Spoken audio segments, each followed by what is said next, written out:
Great. So, Alex, I don't know if we want to start. It's 10 o'clock. Yeah, we can start. Awesome.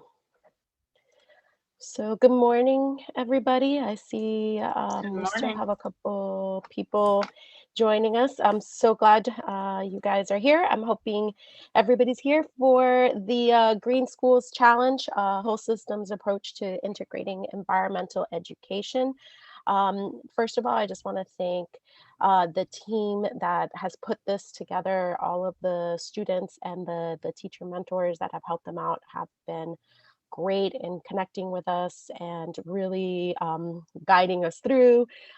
So I just want to say thank you to the team because the Miami Youth Climate Summit is a wonderful thing. Just hearing Delaney speak has been so inspiring. And as an educator myself, I was in the classroom for 12 years before going on to the nonprofit world and informal education. I know what a hard job teachers have, and their biggest job is to inspire their students. And all of you, this year has been such a crazy year. So my hat off to all of the teachers that are here today supporting their students, really pushing this whole idea of getting involved, of learning how to become environmental stewards. And I'm really glad to see we have about 25 participants here, and I'm looking at the chat, people saying hello.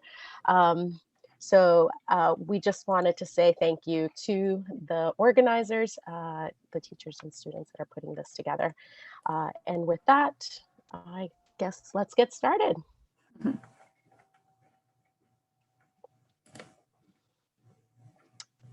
So my name is Barbara. I am the executive director of Dream and Green, and I have been with the organization for about 3 years now. Prior to that, as I mentioned, I was actually an elementary school teacher for about 10 years here in Miami-Dade. I taught at Coconut Grove Elementary School, so really close to the area. I was also a teacher in New York City and also taught overseas in the Peace Corps. So at the core of what I do, I'm an educator, and I'm really happy to be here and to be with the organization. Alex, I want to pass it on to you for your intro. And I'm Alexandra Ender, and I'm the program manager here at Dream and Green, and I've been with the organization for about 5 years. Previously, I was working for the National Oceanic and Atmospheric Administration as a fisheries ecologist, and I got my degree in marine conservation, my bachelor's and master's, both at University of Miami. So I've been in the South Florida area for a while, and it's definitely home. And so science and research and now climate action is definitely in the heart of what I've always wanted to do and what I'm still doing. So as we share our mission, just wanted to get a feel for the teachers and the participants that are in the room. So if you can use the chat and just share with us what school, what grade, what discipline you teach. We'd love to see you guys share with each other where you're from. And hopefully at the end of this, we'll have some good things to share. But our mission, which all leads to our mission is to empower individuals, especially youth, to lead in the response to climate change and other environmental issues that are happening. We assist diverse organizations, including schools, households, local government, and businesses to opportunity of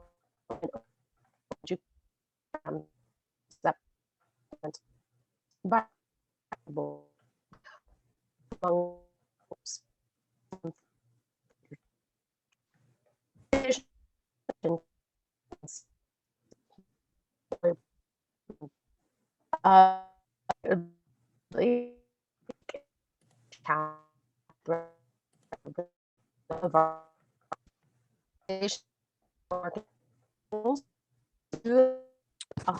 Excuse me, Barbara, your audio is cutting out.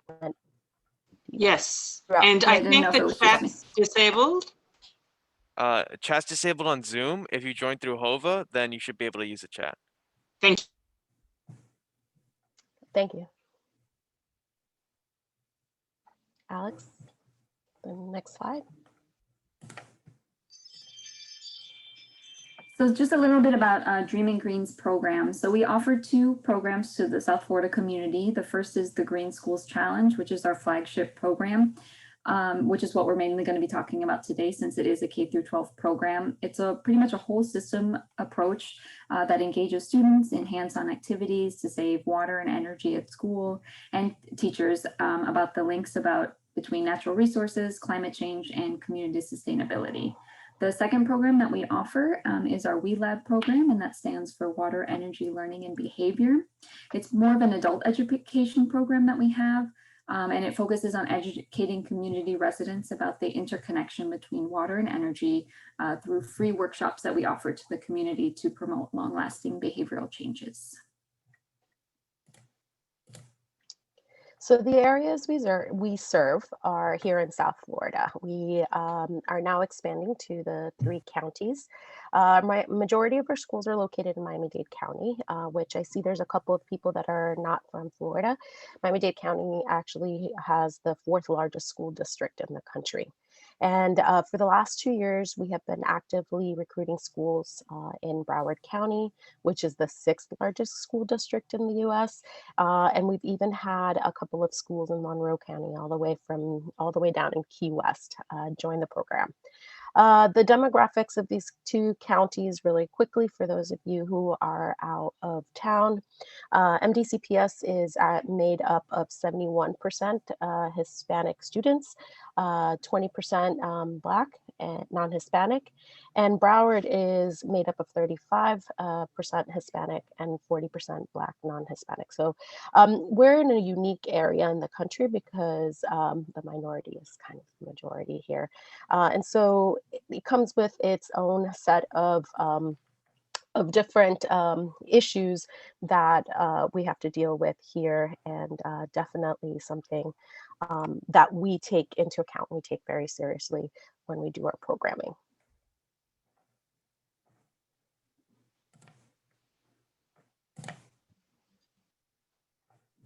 Let me save this, please.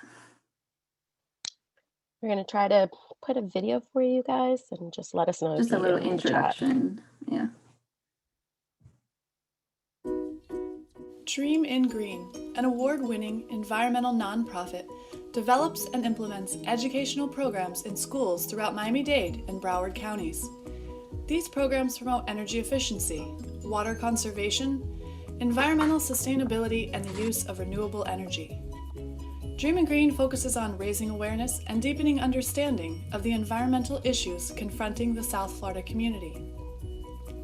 Empowering and inspiring youth to take action and become part of the solution is at the heart of what we do. The Green Schools Challenge, a hands-on curriculum, teaches students about energy, water, and waste reduction. Students recognize their impact on the environment, learn about climate change, and begin to modify behaviors resulting in a healthier and cleaner planet. Start your green journey today. Contact Dream in Green to learn more. So that's just a little about who we are, but going into a little bit more detail, the Green Schools Challenge, the overall long-term goal of the program is to promote environmental stewardship. So to do that, the GSC aims to provide quality education that aims to help people make informed decisions concerning the environment, also to build the skills so that individuals are willing to act on these decisions to improve the well-being of other individuals, societies, and the global environment, and to provide opportunities that allow individuals to explore environmental issues, engage in critical thinking and problem solving, and take action to improve the environment. We also want to mobilize schools to implement environmental changes that build sustainability through STEM or STEAM disciplines. And then we also want to introduce resource-efficient behaviors that become part of the students' daily routines.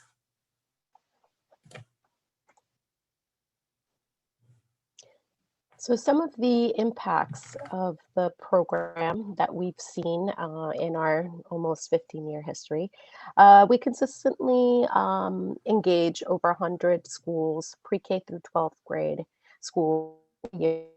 Our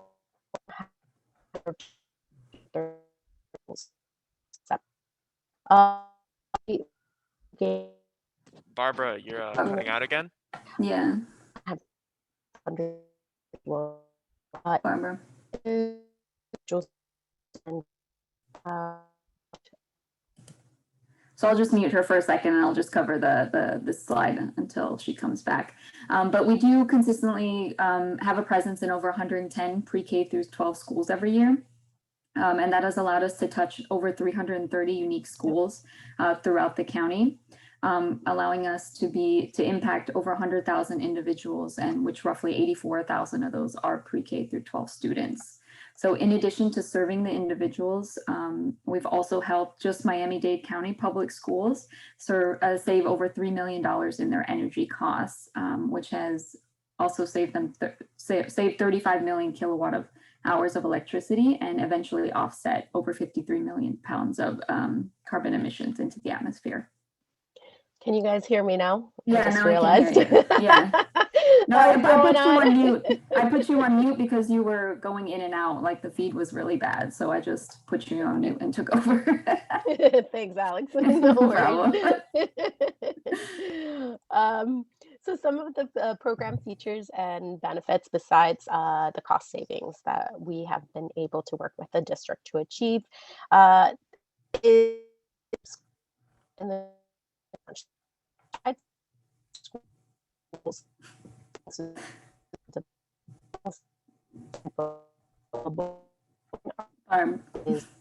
Alexandra, do you want to take over again? Yeah, I'll take over. Oh, Barb, am I having the same yeah, it comes in and out. I issue? don't know if you want to try and like join through Zoom, or I don't know what the Okay. issue is, but I can Yep, take go over ahead. for a little bit. Great. Okay, so Barb was talking about, the program features and benefits that go beyond just the cost savings of the utilities. So some of those benefits include, providing support to schools through trainings, guidebooks, site visits, and also grants that we award to schools that will go on into detail a little bit more. We align the curriculum to Florida state standards, and here locally in Miami-Dade County, we do align it with the STEM pacing guides from the district. Eventually, we'd like to do that with other counties as well, but we've been an official partner with Miami-Dade County since pretty much the beginning. Another benefit would be to increase environmental literacy and help students develop leadership, teamwork, and critical thinking skills. We also want to empower the students to make informed decisions about environmental issues. We want to celebrate those successes for sure. The prizes and trophies that we award at our end of year award ceremony highlight those successes. And we want to increase building efficiency to decrease the operating costs, which we already mentioned, and overall improve the occupants' health, which is important.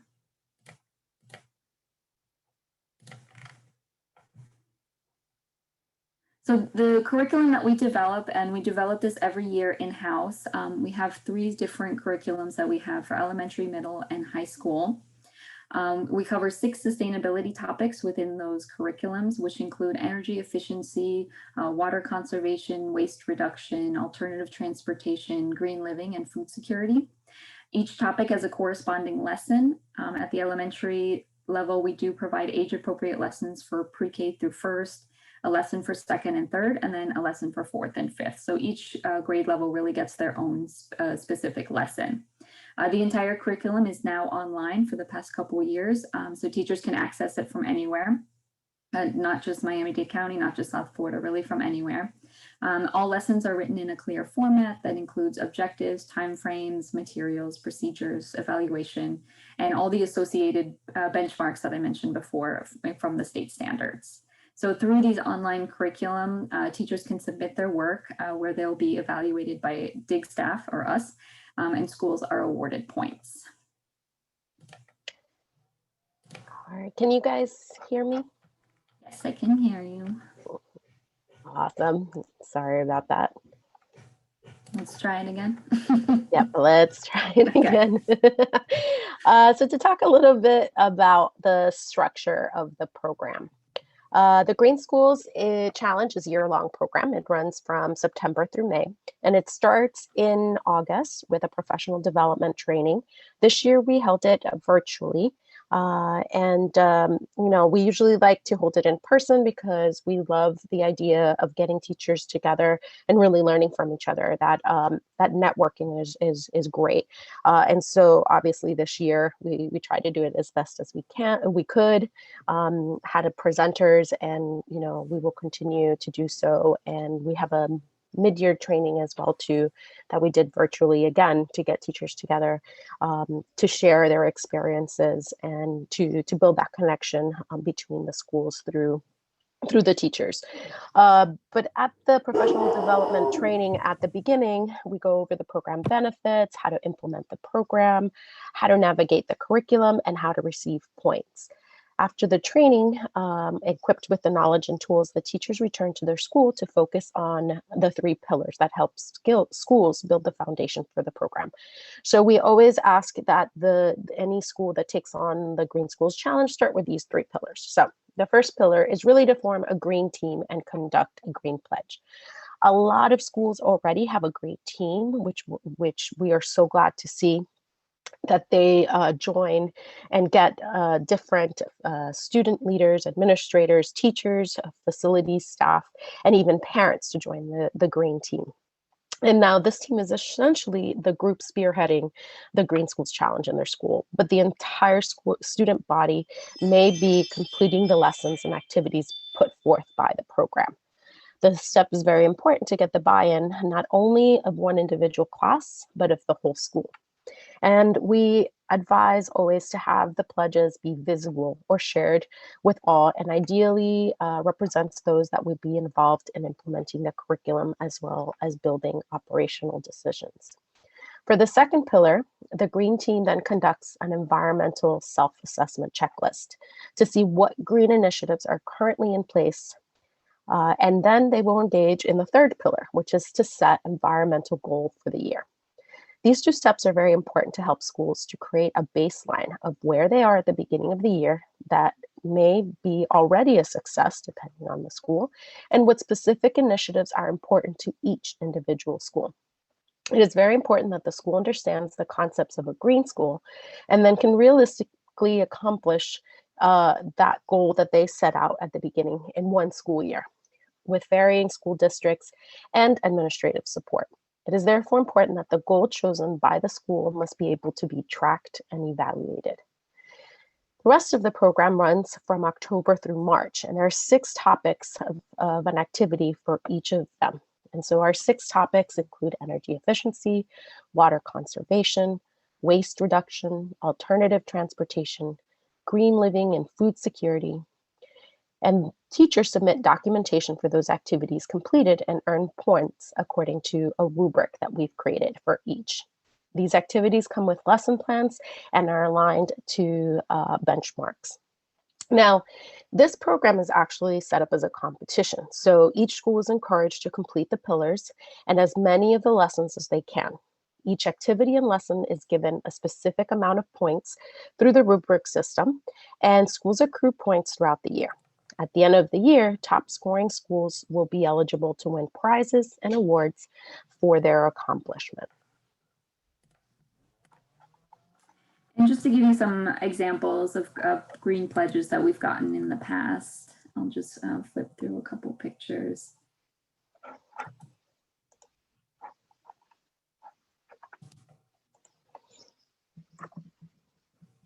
And they'll usually display these banners throughout the school for the entire year. And then obviously, since we went virtual, schools have gotten creative with other ways to share their pledges.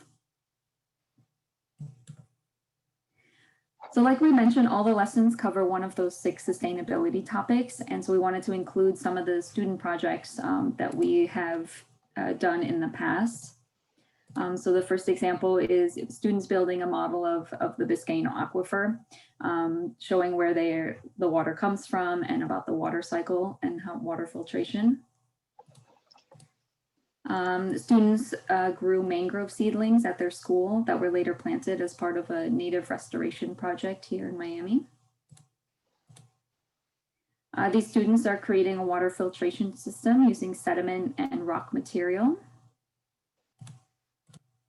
And then these students are enjoying fresh water that they just made after building their own solar distillation system.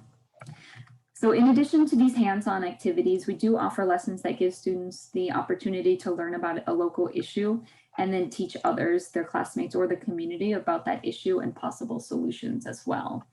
Some examples include, having high school students create ordinances for more efficient waste disposal techniques, middle schoolers creating brochures on the benefit of healthy beaches and how algal blooms are detrimental to tourism and our ecosystems.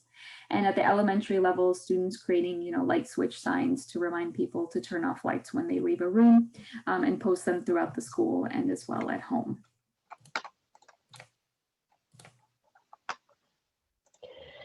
And to finish off the year, we encourage schools to set up their own Ecosummits.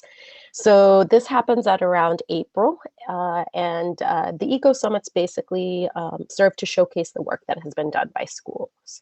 So each school is encouraged to organize an event at their school to present the lessons, initiatives, and knowledge that they have learned to their school community. Now, these events can be done in a variety of ways. It can be joined with STEM nights, Earth Day activities, or end of the year school fairs. It really is left up to the school to engage parents, teachers, and others. For the high school, for the last 2 years, Dream & Green has organized an Ecosummits for school to meet up. We partner with the Parks and Recreation Department, and we've hosted this event so that schools get a table and they present kind of like an eco fair. And they present their work to not only other schools, but general audience. This also includes a gallery exhibit and even performances relating to environmental topics by students. In fact, our upcoming Eco Summit this year will take place on April 10th, and it will be on located at 80 Barnes Park in their nature center. And so this year, through one of our partnerships, which we talk a little bit about partnerships in a second, we are working with MDC Live Arts to bring performances to students and then talk to local artists so that they are encouraged and inspired to create their own performances. And so there's a couple of pictures that Alexandra's showing on the screen from our Eco Summit. There are other ideas that students and schools have had to do these Eco Summits. At the elementary school level, you can see a picture there of a really cute fashion show that they did with reusable and recyclable wear. So this really is, like we said, to highlight what the schools and celebrate what they have done. And for the schools then to assess their yearly goal that they have set at the beginning of the year.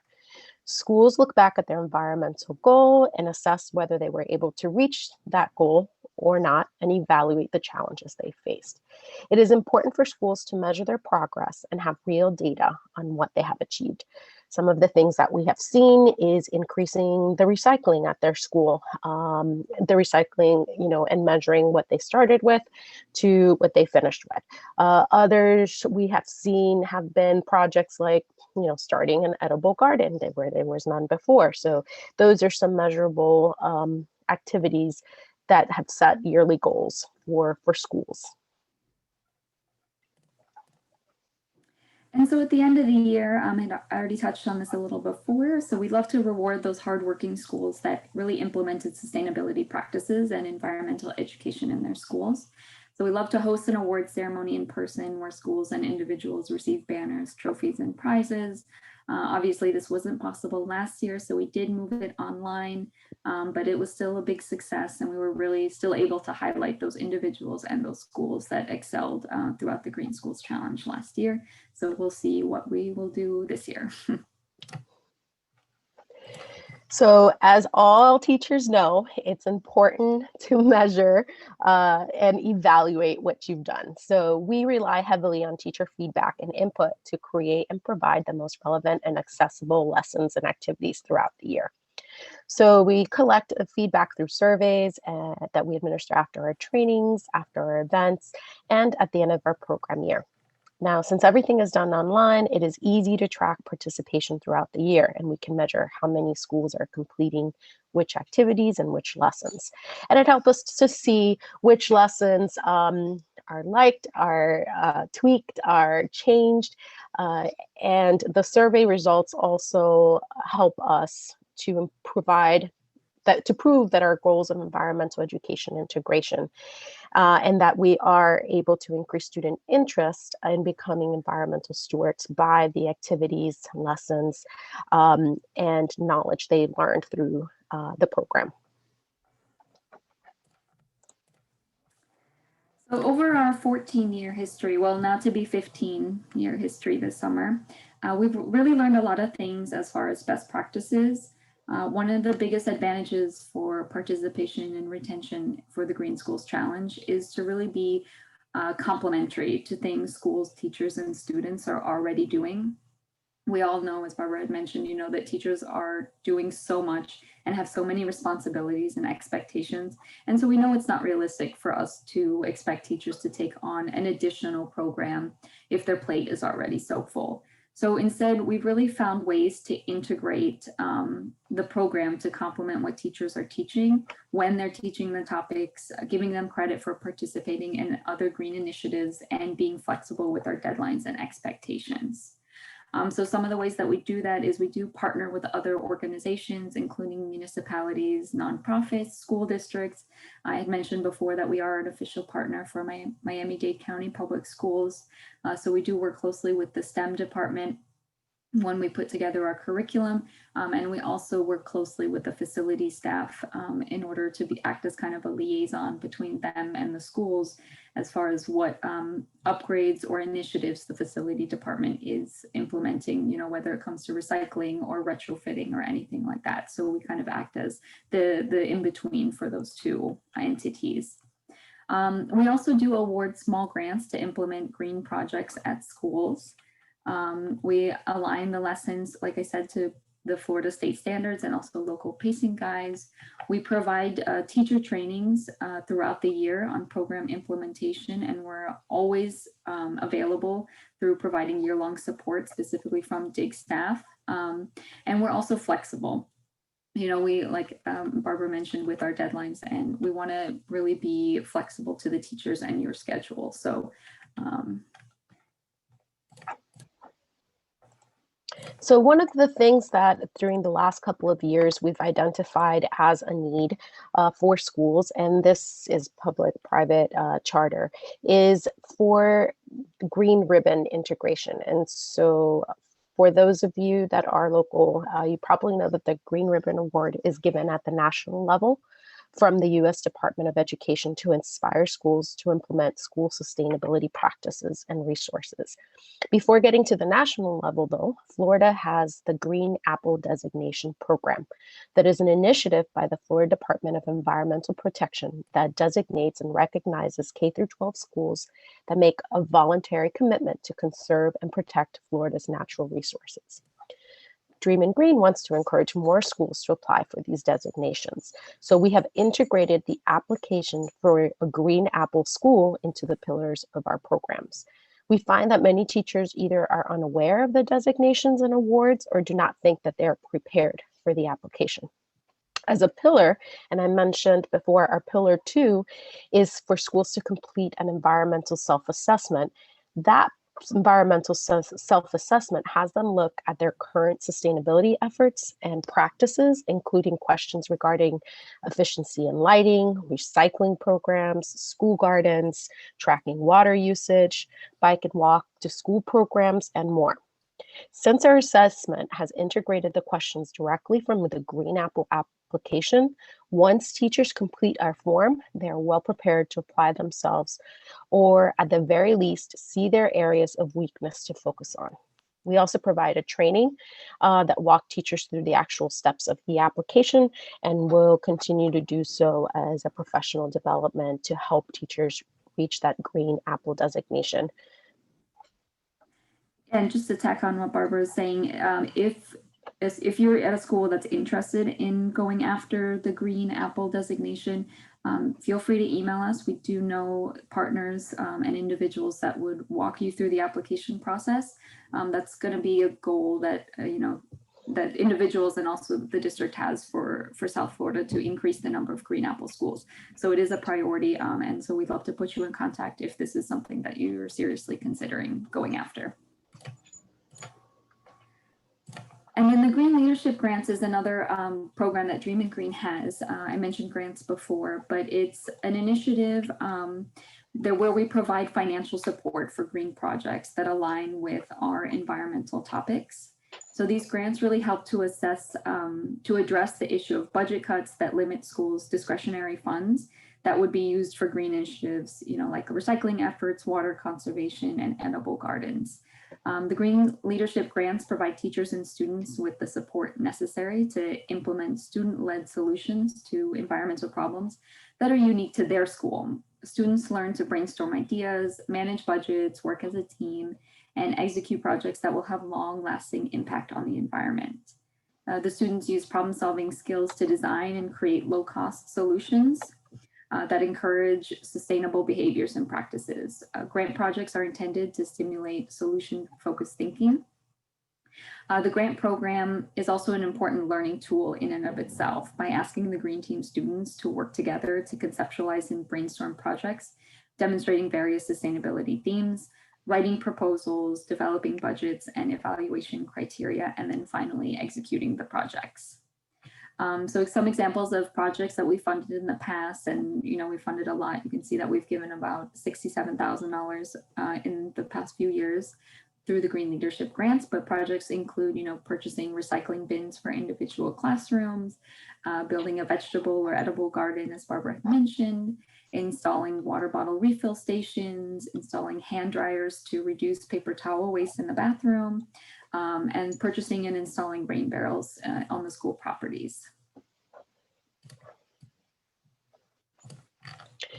So as we previously mentioned, we really rely as well in the importance of partners. We had already gone over a little bit our partnership with the school district, but it's so crucial to go beyond that and align with like-minded organizations. There are many groups focusing on environmental education, and really our aim is not to reinvent the wheel. We want to be complementary, not competing. We work with with all of these partners to either develop lessons, create special opportunities for students, or just to support each other's work. Often, there are really already great organizations that are doing amazing work, some of them that are included in this summit today. And collaboration can join your efforts, and it helps teachers to see how knowledge can be integrated and presented in different ways. We have found a way to partner with organizations that do not create curriculums for schools, but provide additional opportunities for community involvement and leadership as well. So as you can see this year and for the last couple of years, we've partnered with Ocean Conservancy in their annual report on the state of Florida. And with that information that was gathered by their researchers and scientists, we created lessons from pre-K through 12th grade. We've also worked with organizations like Solar United Neighbors this year, and all of the most of the energy efficiency lessons provided are in a partnership with Solar United Neighbors.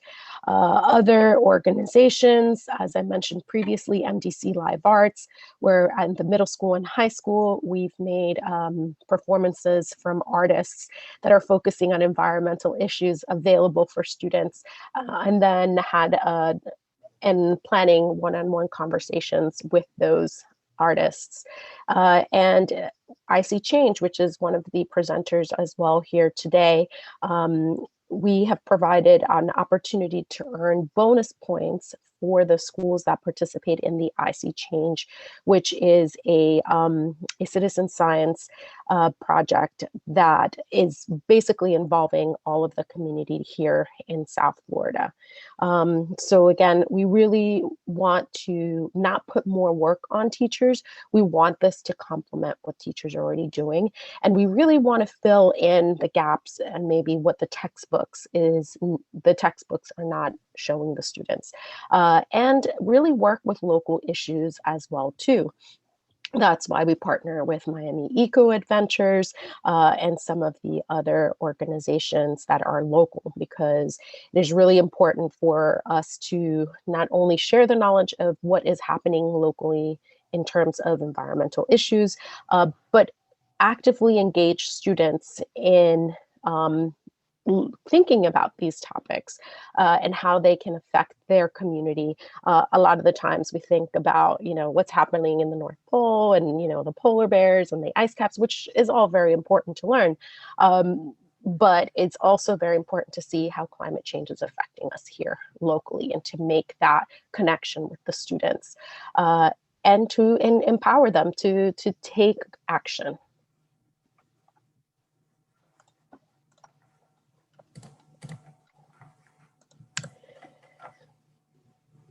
So as we wrap up, we wanted to share and get your feedback on a couple, on something. So I'm going to share a link here, and then we're going to try to share the screen. And it is, I'm sure you guys are all familiar with this now, with the Jamboard. And I'm going to try to see if I can share my screen. Alex, let me see if I can share my screen. Oh, no, I don't have hosting privileges. So if teachers, if you can... I just made you co-host, oh, I believe. perfect. Awesome, thank you. Let's see where I can find my Jamboard here. Let me, as people are just putting in, let me see. And I have people sharing already on. Give me a second. Let me just make sure. Here we go. Thanks. Can you guys share? See the screen? Yes. Awesome. So for you guys, we want to hear from you. So what is one action that you will take to join the Green Schools movement? Again, the Green Schools Challenge really tries to promote the Green Schools movement, which is a national movement. And we want to hear if the things that you're learning, one of the things that you will do to join the Green Schools movement as you move forward. And if you... And I don't see, and so for those of you who, I see a couple people joining now, you could just grab a little sticky note and put your thoughts in there, and then simply then save. And it'll show us your sticky notes as you are going through.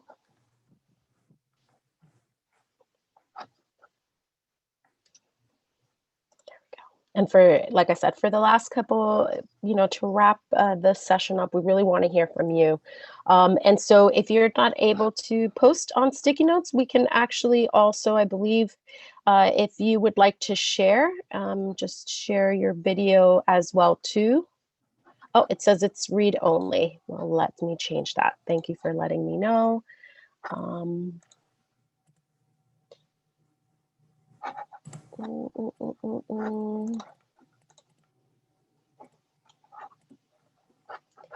Let me just make sure. All right, let's see if that works now.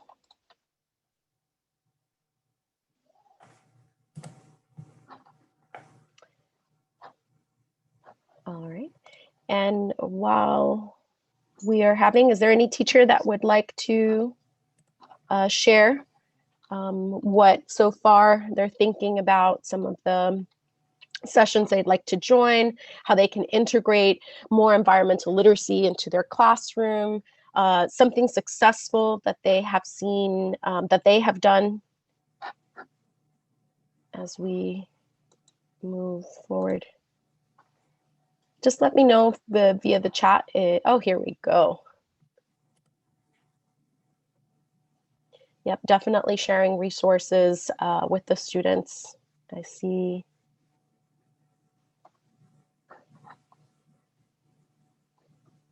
And if anybody has any questions, we're happy to answer those at this time too, while people think about their action plans.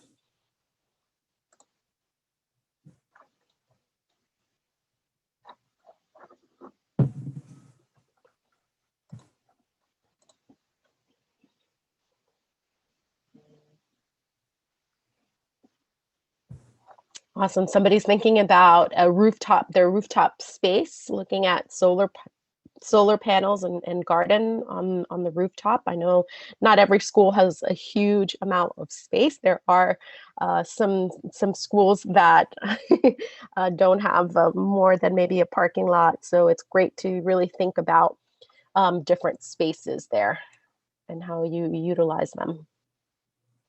I have another teacher here that's saying that they will organize a Ecosummit